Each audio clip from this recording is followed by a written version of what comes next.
बिस्मिल्लाहिर्रहमानिर्रहीम। Welcome to my YouTube channel learn physics.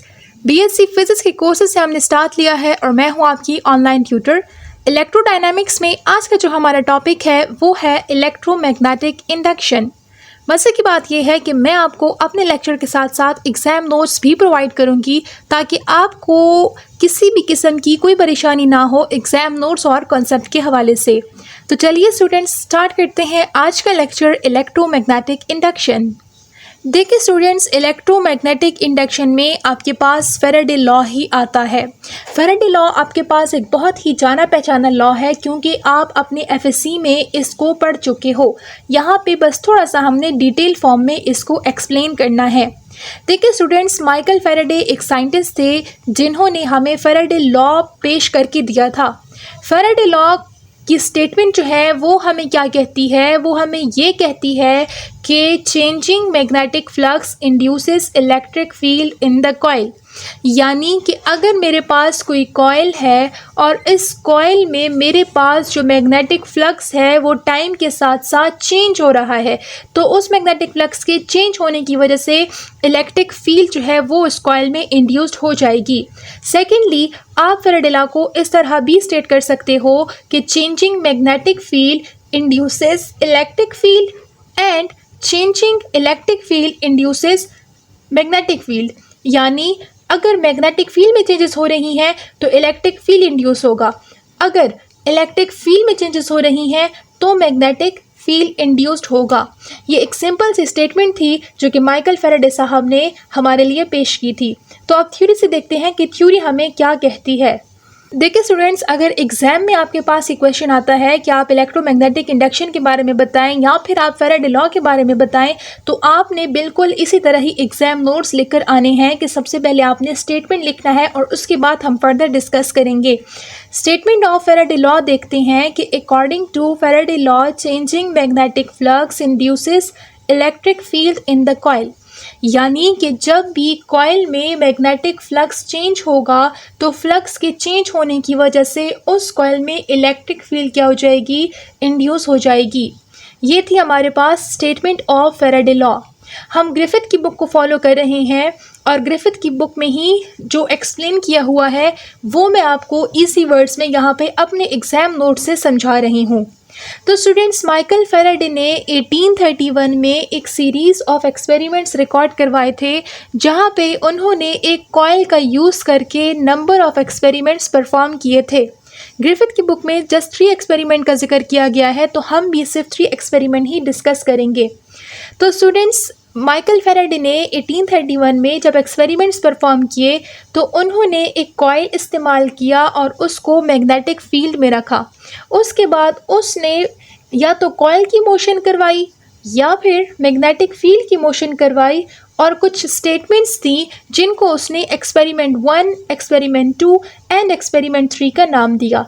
तो चलिए 1 बाय 1 डिस्कस करते हैं इन 3 एक्सपेरिमेंट्स को। इन एक्सपेरिमेंट नंबर 1 माइकल फैराडे ने क्या किया कि उन्होंने एक मैग्नेटिक फील्ड ली, जैसा कि आप इस एक्सपेरिमेंट में देख सकते हैं। इस मैग्नेटिक फील्ड में उन्होंने कॉइल का हाफ ऑफ द पोर्शन रख दिया, या फिर आप कॉइल कह सकते हो या फिर आप लूप कह सकते हो। यानी ये मेरे पास मैग्नेटिक फील्ड है और ये मेरे पास एक लूप है जिसका हाफ ऑफ द पोर्शन मैंने इस मैग्नेटिक फील्ड के अंदर रखा हुआ है। अब मैं क्या करती हूँ कि मैं इस मैग्नेटिक फील्ड को बिल्कुल कांस्टेंट रखती हूँ, यानी कि मेरी मैग्नेटिक फील्ड में किसी भी किस्म की कोई चेंजेस नहीं आ रही। लेकिन ये जो मेरा कॉइल है, ये जो मेरा लूप है, इसकी मैं मोशन करवाती हूँ टूवर्ड्स द राइट। तो हम ये कह सकते हैं कि मैं मैग्नेटिक फील्ड मेरी कांस्टेंट है जबकि जो लूप है वो मेरा मोशन कर रहा है। तो लूप की मोशन की वजह से वो ये ऑब्ज़र्व करता है कि वहाँ पे लूप में करंट प्रोड्यूस हो जाता है। उस करंट की वजह से एक ईएमएफ इंड्यूस्ड हो जाती है जिसको हमने लास्ट लेक्चर में भी पढ़ा था, और वो ईएमएफ कौन सी होती है, वो मोशनल ईएमएफ होती है। तो उसने अपने इस एक्सपेरिमेंट से कंक्लूड क्या किया, कंक्लूड उसने ये किया कि जब भी मैग्नेटिक फील्ड में कॉइल या लूप की रिलेटिव मोशन होगी तब वहाँ पे करंट इंड्यूस होगा और करंट की इंड्यूस हो जाने की वजह से ईएमएफ प्रोड्यूस होगा जिसको हम मोशनल ईएमएफ कहते हैं। अब सवाल ये है कि ये रिलेटिव मोशन किसे कहते हैं। रिलेटिव मोशन का मतलब ये है कि या तो आप मैग्नेटिक फील्ड को कांस्टेंट रख दो और लूप की मोशन करवाओ, ये एक केस है। या फिर आप ये भी कर सकते हो कि आप मैग्नेटिक फील्ड की मोशन करवाओ, यानी मैग्नेट्स की मोशन करवाओ और लूप को आप क्या कर दो, बिल्कुल कांस्टेंट कर दो। ऐसी मोशन को हम क्या कहते हैं, रिलेटिव मोशन कहते हैं। अब थ्योरी से देखते हैं कि थ्योरी क्या कहती है। He pulled a loop of wire to the right through a magnetic field and current flowed in the loop। उसने क्या किया कि उसने एक लूप लिया जिसको उसने मैग्नेटिक फील्ड के अंदर रखा, उसके बाद उसने इस लूप को टूवर्ड्स द राइट क्या किया, मूव करवाया। तो उसने ये ऑब्जर्व किया कि इस लूप के अंदर करंट फ्लो करना शुरू हो जाती है। When we move the loop relative in magnetic field, EMF is induced due to which current flows in the loop। तो उसने ये कंक्लूड क्या किया कि जब भी हमारे पास मैग्नेटिक फील्ड में किसी भी लूप की रिलेटिव मोशन होगी तो वहाँ पे ईएमएफ इंड्यूस्ड हो जाएगा और इस ईएमएफ की वजह से लूप के अंदर करंट फ्लो करना शुरू कर देगा।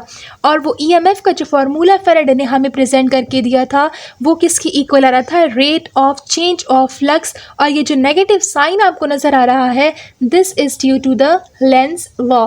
ये आप एफएससी में भी क्लियर करवा चुके हो। अब मूव करते हैं एक्सपेरिमेंट नंबर 2 की तरफ। देखिए स्टूडेंट्स, एक्सपेरिमेंट नंबर 2 में क्या होता है कि वही डायग्राम है, वही फिनोमिना है, लेकिन इसमें मैं क्या कर लेती हूँ, इसमें माइकल फैराडे ने क्या किया था, मैं नहीं करती, माइकल फैराडे ने किया था कि उन्होंने ये जो मैग्नेट था, जिस मैग्नेट की वजह से मेरी ये मैग्नेटिक फील्ड प्रोड्यूस हो रही थी, उस मैग्नेट को टूवर्ड्स द लेफ्ट मूव करवाया, जबकि ये जो कॉइल था ये एट रेस्ट था। तो हम ये कह सकते हैं कि हमने एक्सपेरिमेंट नंबर 1 में रिलेटिव मोशन का केस 1 डिस्कस किया और एक्सपेरिमेंट नंबर 2 में हम रिलेटिव मोशन का केस नंबर 2 डिस्कस कर रहे हैं, जिसमें हम मैग्नेट्स को मूव करवा रहे हैं जबकि कॉइल हमारे पास रेस्ट पे है। अच्छा, जब कॉइल हमारे पास रेस्ट पे है या लूप, तो इस लूप के अंदर जो चार्जेस होंगे, इसके अंदर जो चार्जेस होंगे, जब लूप खुद रेस्ट पे है तो इसके अंदर चार्जेस भी क्या हो जाएंगे, रेस्ट पे होंगे। जब इसके अंदर चार्जेस भी रेस्ट पे होंगे तो मैग्नेटिक फोर्स किसकी इक्वल हो जाएगी, वो ज़ीरो की इक्वल हो जाएगी, क्योंकि आपको पता है कि magnetic force is equals to QVB। जब आपके पास चार्ज ही नहीं है, जब आपके पास कोई स्पीड ही नहीं है जिसके साथ ही कॉइल या लूप रोटेट या मूव कर रहा है, तो आपके पास मैग्नेटिक फोर्स भी कोई इस पर एक्ट नहीं करेगी। तो अब हम देखते हैं कि थ्योरी क्या कहती है।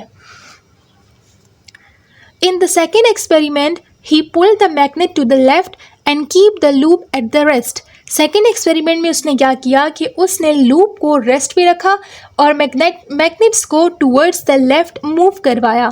The current is again produced in the loop.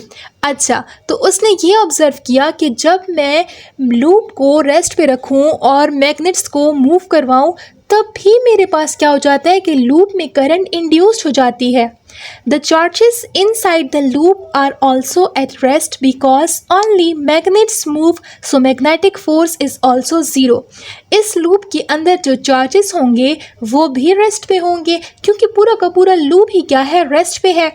तो जो मैग्नेटिक फोर्स होगी वो किसकी इक्वल हो जाएगी, वो ज़ीरो की इक्वल हो जाएगी। और अगर आप इसको मैथमेटिकली शो करना चाहते हो तो आप इस तरह लिखोगे कि F is equals to QVB। जब मेरे पास कोई स्पीड ही नहीं है, जब मेरे पास कोई चार्ज ही नहीं है, तो F मेरे पास किसकी इक्वल होगा, ज़ीरो की इक्वल होगा।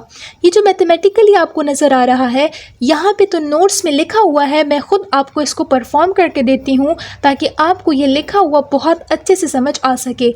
नोट से आप बिल्कुल बेफिक्र रहें, मैं अपने लेक्चर के एंड में इनको शेयर कर दूंगी आप लोग के साथ। फ़िलहाल आप लोग अपना कॉन्सेप्ट क्लियर करवाइए फैराडे लॉ से रिलेटेड। तो स्टूडेंट्स, एक्सपेरिमेंट नंबर 2 को हम एक्सप्लेन कर रहे थे।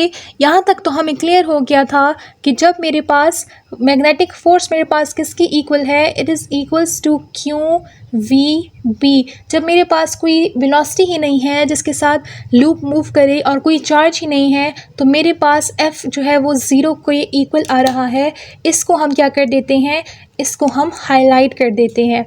अब हमने लास्ट लेक्चर में भी जब हम मोशनल ईएमएफ का टॉपिक कर रहे थे, वहाँ पे भी हमने ईएमएफ की डेफिनेशन से एक फार्मूला यूज़ किया था, that was equals to E is equals to E is your EMF which was equal to the closed integral of E dot D L. ठीक है, ये आपके पास ईएमएफ का फार्मूला है, ये आपने याद करना है।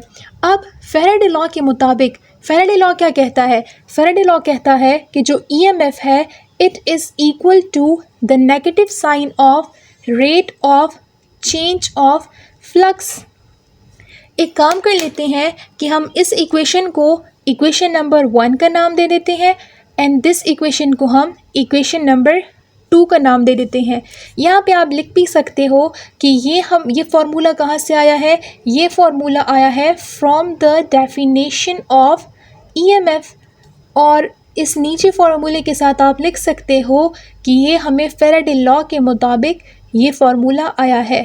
ठीक है, नेक्स्ट हमने क्या करना है कि हम इन दोनों इक्वेशन को कंपेयर कर लेते हैं। आप लिखोगे, स्टेटमेंट क्या लिखोगे? Comparing equation 1 and 2, comparing 1 and 2। जब हम 1 एंड 2 को कंपेयर करेंगे तो क्या होगा कि इनके जो लेफ़्ट हैंड साइड है वो सेम है, तो राइट हैंड साइड एक दूसरे के इक्वल हो जाएंगे। किस तरह इक्वल होंगे? Just like this. ठीक है, del flux by del t. अब यहाँ पे आपने एक स्टेटमेंट बनानी है, मतलब थोड़ी कैलकुलेशन करनी है 3 डॉट्स के साथ, और वो कैलकुलेशन क्या है? यहाँ पे आप 3 डॉट्स लगाओगे। According to FSc level, FSc से आप पढ़ते आ रहे हो कि जो फ्लक्स है ये किसकी इक्वल होता है? ये इक्वल होता है बी डॉट ए। ठीक है, अब अगर मैं इस फ्लक्स का डिफरेंशियल लेना चाहूँ तो डिफरेंशियल मेरे पास कैसे आएगा? D flux is equals to B dot d A हो जाएगा। स्मॉल है या बड़ा है कोई मसला नहीं है इससे। अब मुझे अगर ये डिफरेंशियल ख़त्म करना है तो मैं कैसे ख़त्म करूँगी? मैं इंटीग्रेशन लूँगी, और जब मैं इंटीग्रेशन ले लूँ तो ये d flux this is equals to B dot d A. तो ये आपके पास डी और ये इंटीग्रल एक दूसरे के साथ कैंसिल आउट हो जाएंगे और आपके पास फ्लक्स आ जाएगा बी डॉट डी ए। अब ये जो फ्लक्स की वैल्यू है हम इस वैल्यू को यहाँ क्या कर देंगे? पुट कर देंगे। तो सिंपली आप पुट करोगे तो ये इक्वेशन क्या बन जाएगी? E dot d L is equals to minus del by del t, और इस फ्लक्स की जगह मेरे पास क्या आ जाएगा? B dot d A. Next क्या करते हैं कि जो मेरे पास पार्शियल का पोर्शन है इसको हम इंटीग्रल के अंदर ले जाते हैं। ठीक है, तो E dot d L is equals to minus curly B by curly t dot d A. यह आपके पास हो गया। यहाँ तक आपको क्लियर है। नेक्स्ट हम EMT 1 में पढ़ चुके हैं कि हमारे पास स्टोक्स थ्योरम, हम क्या करते हैं यहाँ पे स्टोक्स थ्योरम का यूज़ करते हैं। पहले तो आप यहाँ पे लिख दो कि फ्रॉम स्टोक्स थ्योरम। 3 थ्योरम्स होते थे आपके पास, तो हम यहाँ पे स्टोक्स थ्योरम का यूज़ करते हैं। स्टोक्स थ्योरम आपको क्या कहता है कि the closed in the line integral of the divergence of a vector is equal to the surface integral of curl of that vector। इसको मैं अगर मैथमेटिकली लिखूं फिर आपको सही समझ आएगी।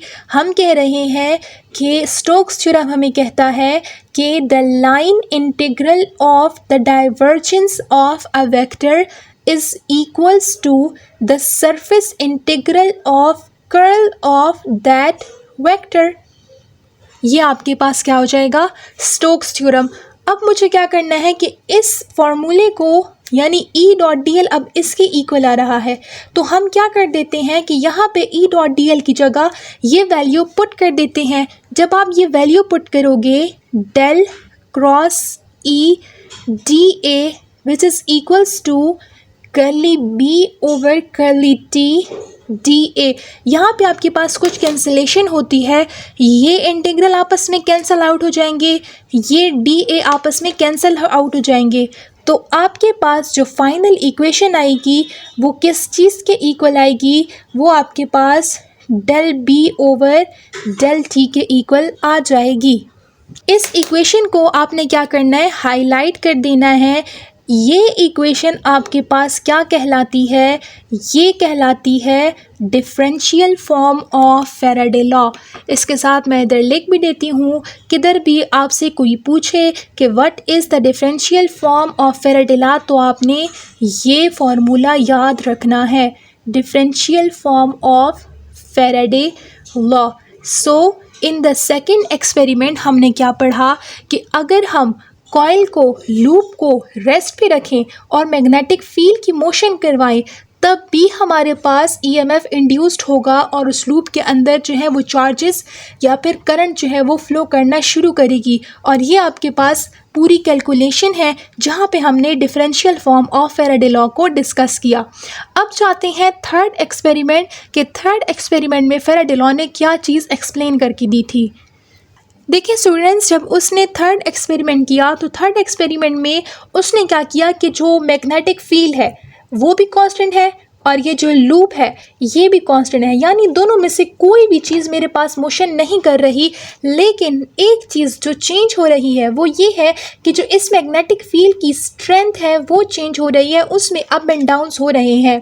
तो फैराडे लॉ ने इस सारी कंस्ट्रक्शन के बाद क्या ऑब्ज़र्व किया? उसने ऑब्ज़र्व किया कि जब मैं मैग्नेटिक फील्ड को उसकी स्ट्रेंथ को चेंज करवाता हूँ तो चेंजिंग मैग्नेटिक फील्ड की वजह से मेरे पास इलेक्ट्रिक फील्ड इंड्यूस हो जाती है। उस इलेक्ट्रिक फील्ड की वजह से जो चार्जेस होते हैं, जो लूप के अंदर चार्जेस होते हैं, उस पे एक फोर्स एक्ट हो जाना शुरू हो जाती है जिसको हम इलेक्ट्रिक फोर्स कहते हैं। और इसी फोर्स की वजह से अगेन हमारे पास ईएमएफ इंड्यूस्ड हो जाता है और अगेन जो है करंट इस लूप में फ़्लो करना स्टार्ट कर देता है। थ्योरी से देखते हैं कि अब थ्योरी क्या कहती है। In the third experiment, both magnet and loop are at rest. तीसरे एक्सपेरिमेंट में हमने मैग्नेट और लूप दोनों को क्या किया? रेस्ट पे रखा। Only the strength of the magnetic field changes, सिर्फ और सिर्फ मैग्नेटिक फील्ड की स्ट्रेंथ में हम चेंजेस लाते गए। He observe that changing magnetic field induces electric field. उसने क्या ऑब्जर्व किया कि चेंजिंग मैग्नेटिक फील्ड की वजह से इलेक्ट्रिक फील्ड इंड्यूस्ड हो रही है। ये आपके पास फैराडे लॉ की स्टेटमेंट है जो कि मैं आपको बिल्कुल स्टार्ट में ही डेफिनेशन में ही फैराडे लॉ के करवा चुकी हूँ। Due to which electric field there is some force called electric force acting on the charges। जब इलेक्ट्रिक फील्ड इंड्यूस्ड हो गया तो इस इलेक्ट्रिक फील्ड की वजह से चार्जेस के ऊपर कुछ फोर्स एक्ट हो जाना शुरू हो जाती है और उस फोर्स को हम इलेक्ट्रिक फोर्स कहते हैं। इसी फोर्स की वजह से क्या हो जाता है कि ईएमएफ इंड्यूस्ड हो जाती है और वो ईएमएफ रिस्पॉन्सिबल होती है for the flow of current के। तो स्टूडेंट्स, ये था हमारा आज का लेक्चर इलेक्ट्रोमैग्नेटिक इंडक्शन। मैं उम्मीद करती हूँ कि मेरा दिया हुआ लेक्चर और ये एग्ज़ाम नोट्स आपके लिए बहुत इफ़ेक्टिव साबित होंगे। मिलेंगे आपसे नए लेक्चर में नए वीडियो के साथ। तब तक के लिए अपना बहुत सारा ख्याल रखें। चैनल को मस्ट सब्सक्राइब करें क्योंकि यह आपकी तरफ से हमारे लिए एक रिवॉर्ड होता है कि आपको हमारा दिया हुआ लेक्चर बहुत अच्छे से समझ आ गया है। बेल आइकन को मस्ट प्रेस करें ताकि आप मेरी हर नई आने वाली वीडियो से नोटिफाई रह सके। तब तक के लिए अपना बहुत सारा ख्याल रखें। अल्लाह हाफ़िज़।